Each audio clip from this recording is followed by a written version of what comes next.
좋으신 하나님, 우리를 주의 아름다운 품에 초청하여 주시고 또 참 평안과 참 안식을 허락하여 주시니 감사합니다. 오늘도 주의 말씀을 듣고 힘을 얻어서 또 세상을 향해 나아갈 수 있는 복된 은혜를 우리에게 허락하여 주시옵소서. 감사드리며 예수님의 이름으로 기도했습니다. 아멘. 어느 시골 지방에 절과 교회가 붙어 있었다고 합니다. 문제는 예배 시간마다 교회에서 들려오는 찬송가 소리가 절간으로 들어갔다라는 것입니다. 그래서 주지스님이 스님들을 모아놓고 누가 대표로 교회에 가서 목사님에게 볼륨을 좀 줄여달라라고 좀 이야기하라라고 이야기합니다. 그런데 아무도 지원하지 않습니다. 그때 동자 스님이 일어나서 주지스님, 제가 십자가를 지겠습니다. 어쩌면 우리도 십자가를 이런 식으로 이해하고 있는지 모르겠습니다. 오늘 본문을 통해서 하나님의 아들이신 예수님이 무엇을 위하여 이 땅에 오셨는지, 그리고 그가 지으신 십자가의 의미가 어떻게 다가오는지 살펴보는 복된 시간 되시길 주님의 이름으로 소망합니다. 먼저 하나님의 아들이라고 고백하는 세 부류가 있었습니다. 첫 번째는 제자들이었고, 두 번째는 사단, 그리고 마지막은 하나님입니다. 이 세 부류가 하나님의 아들에 대한 이해가 각기 달랐습니다. 먼저 첫 번째, 하나님의 아들에 대한 제자들의 이해입니다. 오늘 본문 27절 말씀인데요. 우리 같이 읽겠습니다. 시작.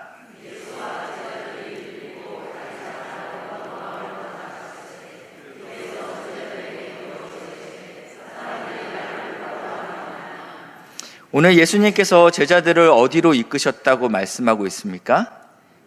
빌립보 가이사랴. 이거 2주 전에 제가 이 이야기만 너무 많이 했던 기억이 있는데요. 이곳은 아주 옛날부터 우상 숭배가 끊이지 않았던 도시였습니다. 목축의 신이었던 판신이 이곳에 있었고, 또 생사화복을 주관하는 네메시우스 신전이 이곳에 있었습니다. 또 신들의 왕, 신들의 아버지 제우스 신전도 이곳에 있었다고 말씀드렸습니다. 그리고 예수님 당시에는요, 로마의 황제인 아우구스투스를 위한 신전이 이곳에 세워졌습니다. 이곳에서 당신은 주님이시고 하나님이십니다 라는 고백은 오직 로마 황제를 위해서 드려지는 고백이라고 말씀을 드렸습니다. 이렇게 예수님은 황제 숭배와 이방의 우상의 제단이 가득한 이곳에서 제자들에게 질문하셨다라는 것입니다. 너희는 나를 누구라고 생각하느냐? 이 질문은 예배당에서 묻는 것이 아닌 세상의 한복판에서 묻고 있습니다. 이해를 돕기 위하여 당신은 창조론을 믿습니까? 이 질문이 주일학교 공과 시간에 이루어지는 것이 아닌 국회 청문회에서 묻고 있다라는 것입니다.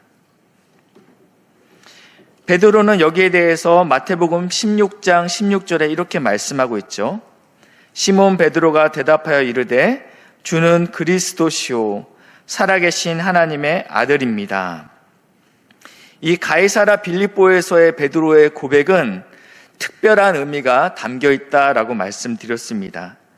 인간의 생사화복을 주관하시는 분은 네메시스가 아니라 예수님이십니다. 진정한 풍요로운 삶을 주시는 분은 목축의 신 판이 아닌 예수님 당신이십니다. 신들의 신, 신들의 아버지는 제우스가 아니라 예수님 당신이십니다. 로마 황제가 우리의 주인이거나 하나님이 아니라 우리의 참신, 참 주인은 예수님 당신이십니다. 예수님은 이 베드로의 대답에 이렇게 말씀하십니다. 이 놀랍고 기특한 고백, 이것은 베드로 스스로 하는 고백이 아니다. 하늘에 계신 아버지께서 알려주시는 것이다 라고 말씀하십니다. 예수님의 이 말씀에 제자들이 더 확신이 생겼습니다. 내가 긴가민가했는데 예수님이 이렇게 확실한 도장을 찍어주시는 것이죠. 우리의 생각이 맞았군요. 역시 당신은 그리스도시군요. 이제는 제가 더 열심히, 더 확실하게 사람들에게 당신을 전하겠습니다. 이러한 마음을 먹고 있는 찰나에 예수님께서 제자들에게 이렇게 말씀하십니다. 30절인데요. 이에 자기의 일을 아무에게도 말하지 말라 경고하시고, 쉿, 너희만 알고 있어? 다른 이에게 말하지 마. 왜 예수님은 자신이 하나님의 아들이심을 숨기십니까? 이것은 이해가 어려운 명령입니다. 그런데 예수님이 거기에다가 찬물을 끼얹습니다. 31절, 32절 상반절인데요. 먼저 31절을 읽어주시겠습니다. 시작.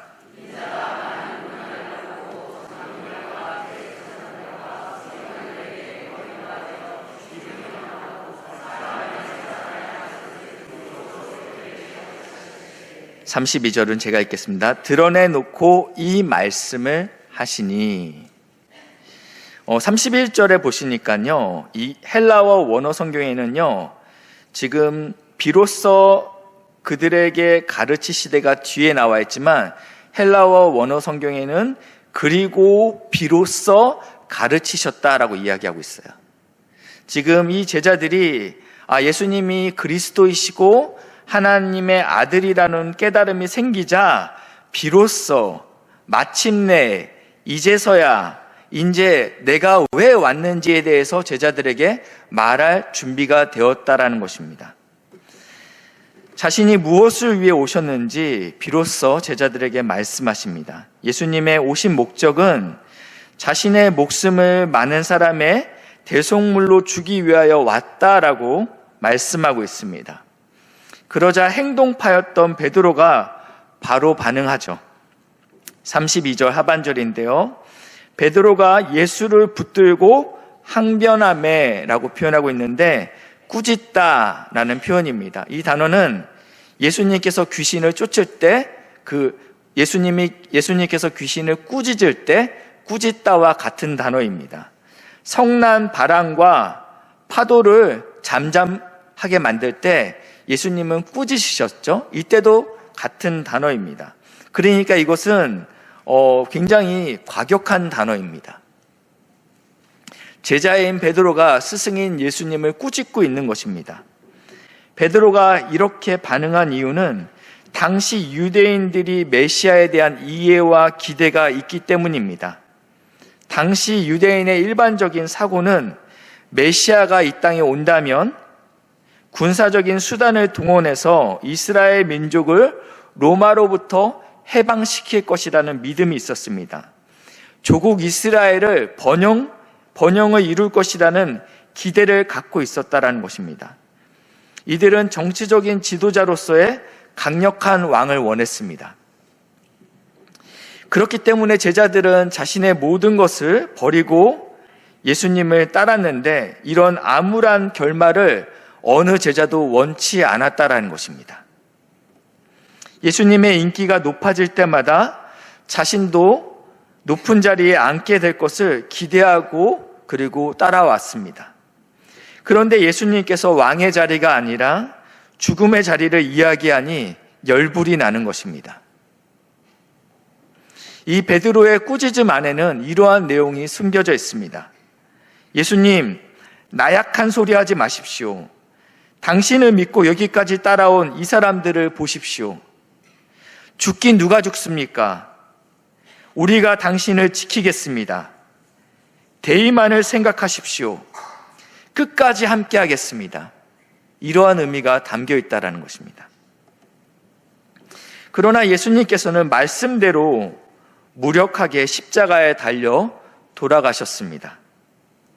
예수님이 돌아가신 후에도 제자들은 여전히 깨닫지 못하고 있습니다. 제자들은 예수님이 돌아가신 후에 흩어지게 됩니다. 더 이상 누구를 따라야 될지 알지 못했기 때문입니다. 그 중에 2명은 엠마오로 내려가는 길이었습니다. 이들이 슬픔 가운데 이 이야기를 하고 있을 때 예수님께서 그들에게 나타나셨습니다.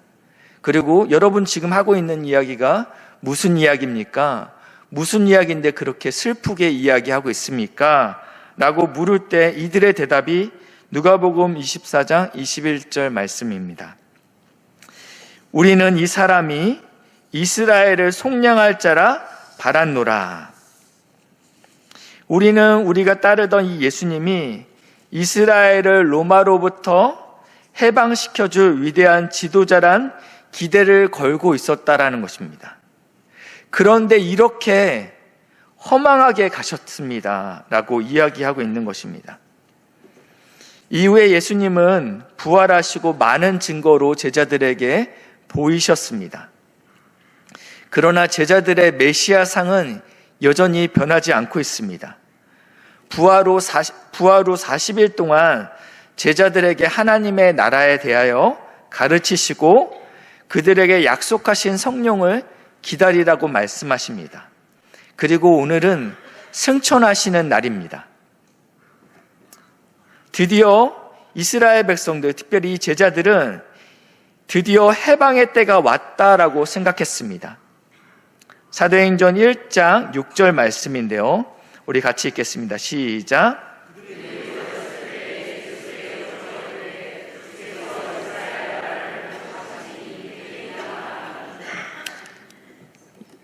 예수님의 제자는 여전히 예수님께서 로마로부터 이스라엘을 해방시킬 거라는 잘못된 생각을 갖고 있었다라는 것입니다. 이 생각은 약속하신 성령이 오셔야만 바로 이 십자가의 참 의미를 깨닫게 됩니다. 두 번째는요, 하나님의 아들에 대한 마귀의 이해입니다. 귀신은 예수님이 하나님의 아들임을 분명히 알고 있었습니다. 그래서 예수님을 만날 때마다 고백합니다. 누가복음 8장 28절 말씀인데요. 예수를 보고 부르짖으며 그 앞에 엎드려 큰 소리로 불러 이르되 지극히 높으신 하나님의 아들 예수여, 당신이 나와 무슨 상관이 있나이까? 귀신들은 예수를 만날 때마다 하나님의 아들이라고 소리를 지릅니다. 그러나 예수님은 귀신이 말하는 것을 허락하지 않습니다. 잠잠하라 명하십니다.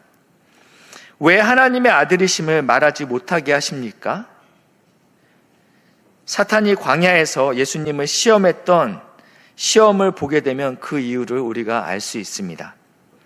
마태복음 4장 3절 말씀인데요. 같이 읽겠습니다. 시작.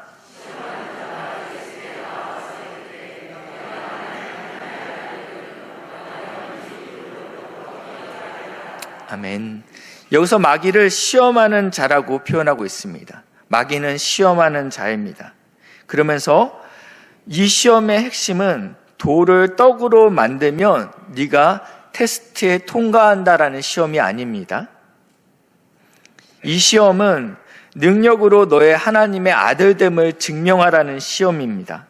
아들이라며 그런데 왜 굶고 있어? 바보같이. 왜 네 삶이 고달프지? 너는 하나님의 아들이라면 이렇게 힘들 이유가 없지. 이것이 사단이 예수님에게 하는 시험입니다. 마태복음 4장 6절에도요. 이르되 내가 만일 하나님의 아들이여든 뛰어내리라 라고 말씀하십니다. 이 두 번째 시험도 너가 아들이라면 능력으로 증명하라 라고 말씀하고 있습니다. 무기력하게 있지 말고 가장 높은 곳에서 뛰어내리면 수많은 사람들이 그 모습을 보고 저분은 정말 하나님의 아들이구나 라고 생각하게 만들라라는 것입니다. 이 모습은 흡사 제자들의 모습과 같습니다. 왜냐하면 제자들은 하나님의 아들 예수님이 강력한 능력으로 자신들을 로마로부터 구원해 줄 것을 기대하고 원했기 때문입니다. 그런데 이 사단도 예수님의 강력한 능력을 보여서 하나님의 아들임을 입증하라라고 유혹하고 있다는 것입니다. 이래야지만 예수님께서 이 땅에 오신 대속의 죽음, 실패할 수 있기 때문입니다. 마태복음 27장 40절 말씀에 보시니까요, 예수님께서 십자가에 달리셨습니다. 그럴 때 많은 무리가 이렇게 외치죠. 만일 하나님의 아들이거든 십자가에서 내려오라. 그럼 우리가 믿겠노라 라고 이야기하고 있다는 것입니다. 너가 정말 하나님의 아들이라면 능력을 보이라는 것입니다. 그렇게 무기력하게 십자가에 매달려 있지 말라라는 것입니다. 이것은 유혹이면서 시험입니다. 다시 오늘 본문으로 돌아가셔갖고 이 하나님의 아들이라고 고백했던 제자들에게 예수님이 내가 왜 이 땅에 오게 되었는지, 나의 진짜 목적이 무엇인지 말씀했을 때 제자들의 반응은 꾸짖었습니다. 절대로 그러한 일은 예수님께 있어서는 안 됩니다. 하나님의 아들이시라면 그러한 일이 일어나면 안 되지 않습니까? 이 베드로의 항변에 예수님께서 어떻게 대답하셨습니까? 33절인데요. 우리 같이 읽을까요? 시작.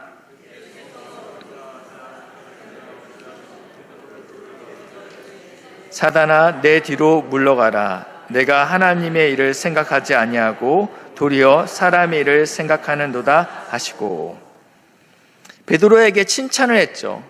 내가 네 고백 위에 교회를 세우겠다, 이런 칭찬을 받았던 베드로에게 지금은 예수님께서 꾸짖습니다. 그렇게 말하면 안 돼 라고 꾸짖는 게 아니고 강도 높게 꾸짖죠. 사탄아, 내 뒤로 물러가라. 내가 하나님의 일을 생각하지 아니하고 사람의 일을 생각한다. 여기서 말한 이 사람의 일이란 이 사단의 생각입니다. 그러면서 예수님께서는 이 생각이 사단의 생각이다, 사람의 일이라고 말씀하시면서 하나님의 생각은 대속하여 십자가에 죽는 그 길입니다. 그러나 십자가의 길을 막는 것은 그것이 아무리 선한 의도라 하더라도 사람의 일, 사탄의 일이라는 것입니다. 여기까지 말씀을 정리하겠습니다. 제자들은 예수님이 누구인지 알고 있었습니까? 알고 있었죠? 그리스도이시고 하나님의 아들이십니다. 그러면 마귀는 예수님이 누구인지 알고 있었습니까? 알고 있었죠. 당신은 지극히 높으신 하나님의 아들입니다. 그러면 제자들은 예수님이 왜 오셨는지 알았습니까? 몰랐습니다. 그들을 구원하기 위해서 왔다. 이스라엘을 로마로부터 구원할 왕으로 알았지 예수님이 오신 진짜 이유에 대해서는 몰랐다라는 것입니다. 그러면 마귀는 예수님이 오신 이유를 알고 있었습니까? 알고 있었죠. 나를 망하게 하기로 왔구나. 그리고 저 죽어가고 있는 저 영혼들을 구원하기 위해서 왔다라는 것은 알고 있었습니다. 그러나 그 방법이 십자가인지는 알지 못했다라는 것입니다. 그렇기 때문에 이 마귀는 예수님을 실패하기 위해서 십자가의 죽음으로 내몰았습니다. 고린도전서 2장 7절 8절 말씀인데요. 오직 은밀한 가운데 있는 하나님의 지혜를, 이 하나님의 지혜가 지금 숨겨져 있다라고 이야기하고 있습니다. 곧 감추었던 것인데 하나님이 우리의 영광을 위하여 이 숨겨진 지혜, 감추어진 지혜는 결국은 우리의 영광을 위하여 준비된 지혜이죠. 근데 이 지혜가 만세 전에, 창세 전에 이미 계획된 지혜였다라고 말하고 있습니다. 그리고 나서 이 지혜를 다시 한번 명확히 설명하고 있는데 8절입니다. 시작.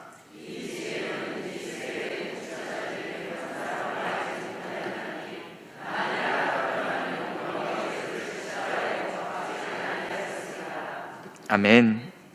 이 지혜는 세대 통치자들, 어떠한 지혜자도, 그리고 공중의 권세 잡은 자인 사단도 알지 못하였다라고 이야기합니다. 만약에 사단이 알았다면 예수님을 십자가에 못 박는 일에 최대한 방해를 했겠죠. 사단은 예수님을 대적하고 그분을 죽이려 했습니다. 예수님의 계획을 망가뜨리려 했습니다. 그렇기 때문에 예수님을 십자가로 몰아세웠습니다. 그러나 십자가는 하나님의 구원의 핵심이었던 것입니다. 이 십자가 사건으로 인해서 이 사단이 완전히 패배를 확정짓는 일임을 완전히 이해하지 못했다라는 것입니다.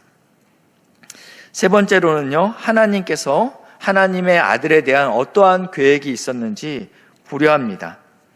얼마 전에 아는 집사님께서 오랜만에 페이스북에다가 사진과 함께 글을 올렸습니다. 우리나라에서 가장 들어가기 힘들다는 대학교 합격증 그 증을 올리셨습니다.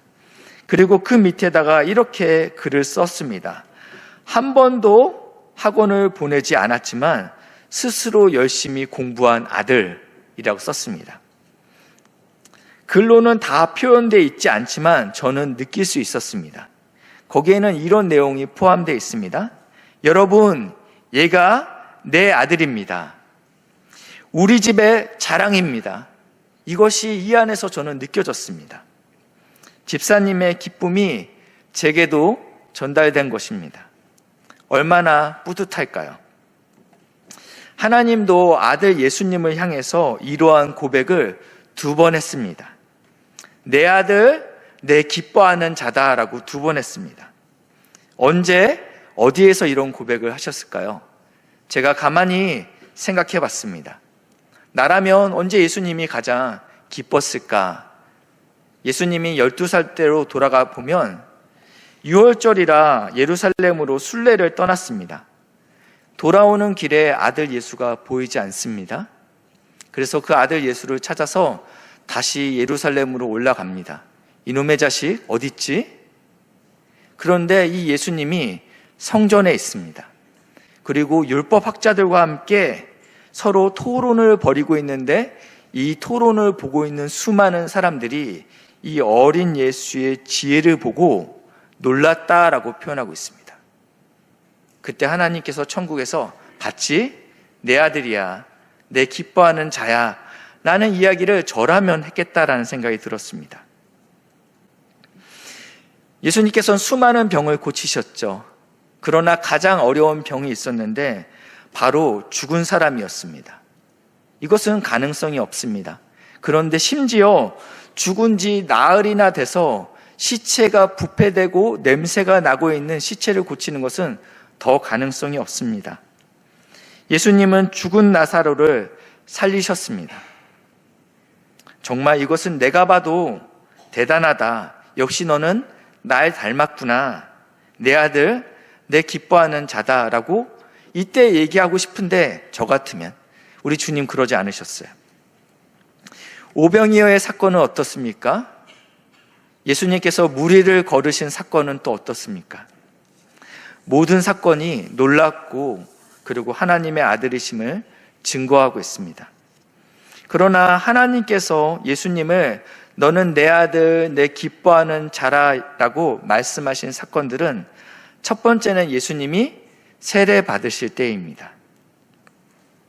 예수님은 세례 요한에게 세례를 받게 됩니다. 사실은 예수님은 세례를 받을 필요가 없습니다. 그리고 세례를 받으면 세례 요한이 예수님에게 받아야지 예수님이 세례 요한에게 세례를 받을 필요가 없다라는 것이죠. 그러나 하나님이신 예수님이 겸손히 세례를 받으십니다. 그때 하늘에서 성령이 비둘기처럼 내려오고 성부 하나님의 음성이 들려옵니다. 내 사랑하는 아들, 내 기뻐하는 자라. 두 번째 사건은요, 변화산의 사건입니다. 이때는 예수님이 위대한 지도자, 출애굽, 그 강대한 애굽으로부터 이스라엘을 구원했던 모세와 함께, 그리고 위대한 선지자 갈멜산에서 850대 1로 싸웠던 엘리야와 함께 이야기를 나누고 있습니다. 지금 이 모인 3자 대면은 다 위대한 사람이죠. 어떠한 이야기를 나누고 있습니까? 그 내용은 내가 예루살렘에서 죽으실 것에 관한 이야기를 나누고 있었다라는 것입니다. 별세할 것들에 대해서 십자가를 지실 사건에 대해서 나누고 있다라는 것입니다. 그때 하나님께서 다시 한번 말씀하시는데 마태복음 17장 5절 말씀입니다. 같이 읽겠습니다. 시작.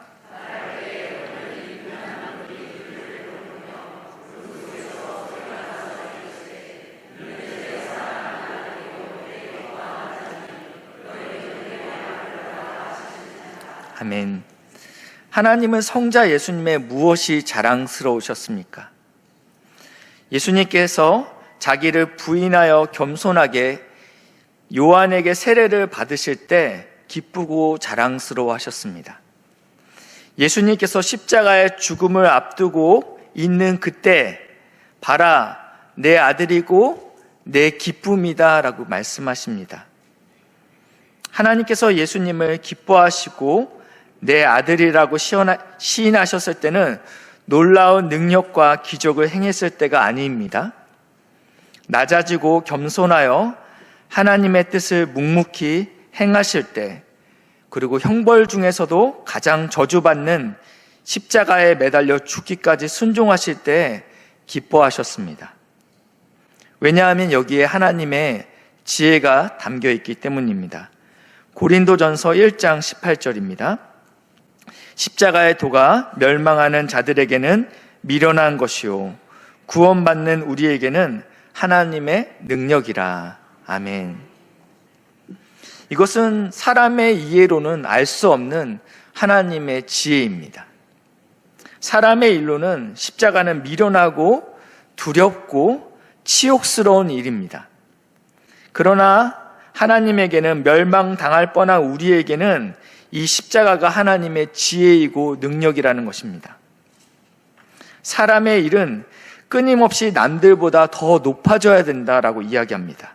머리가 되려고 합니다. 그러나 하나님의 일은 크고자 하는 자는 섬기는 자가 되어야 된다라고 말씀하고 있습니다. 사람의 일은 자신의 약함을 감추라고 이야기합니다. 그러나 하나님의 능력은 내가 약할 때 온전해진다라고 말씀하고 있습니다.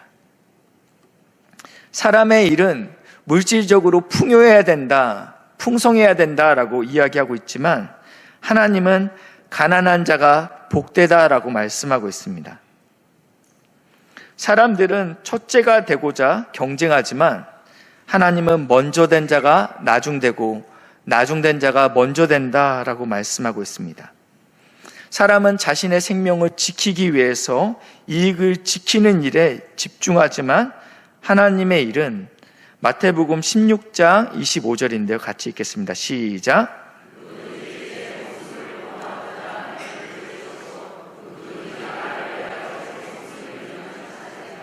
아멘.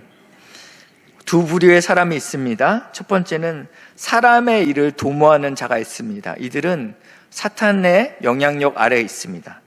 또 한 부류는 하나님께 붙들려 있는 사람이 있습니다.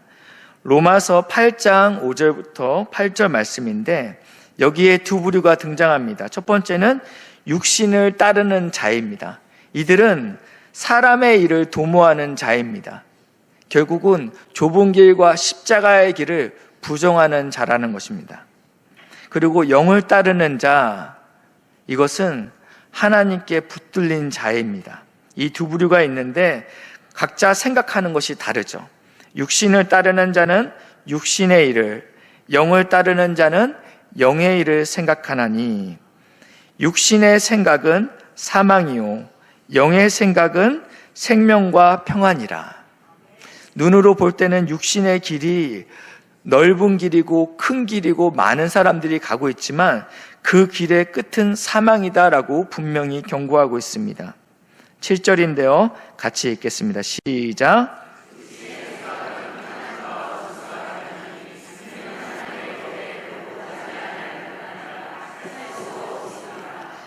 육신이 있는 자들은 하나님을 기쁘시게 할 수 없느니라. 아멘. 육신의 생각은 하나님과 원수가 된다라고 이야기하고 있습니다. 같은 고백을 했던 베드로, 주는 그리스도시요 살아계신 하나님의 아들입니다. 내가 이 고백 위에 교회를 세우겠다. 그리고 놓고 바로 주님, 그러한 일은 주님께 있어서는 안 됩니다 라고 이야기할 때는 주님께서는 바로 사탄아 물러가라 라고 말씀하십니다. 육신의 생각은 하나님과 원수가 됩니다. 그리고 하나님의 법에 굴복하지 아니할 뿐만 아니라 할 수도 없다. 그리고 하나님을 기쁘시게 할 수도 없다라고 이야기합니다. 예수님은 하나님의 뜻에 순종하셔서 하나님을 기쁘시게 했습니다. 그러나 제자들은, 아직 성령이 임하지 않은 제자들은, 그리고 사단은 육신의 생각, 사람의 생각으로 하나님을 기쁘게 하지 못합니다. 우리는 육신의 생각을 버리고 예수님이 가신 그 길을 따라, 야, 비로소 이는 내 사랑하는 아들, 사랑하는 딸, 그리고 내가 기뻐하는 자라라는 칭찬을 우리가 들을 수 있다라는 것입니다. 오늘 본문 마지막 절인데요, 34절, 35절입니다. 제가 먼저 34절 읽겠습니다. 무리와 제자들을 불러 이르시되 누구든지 나를 따라오려거든 자기를 부인하고 자기 십자가를 지고 나를 따를 것이니라.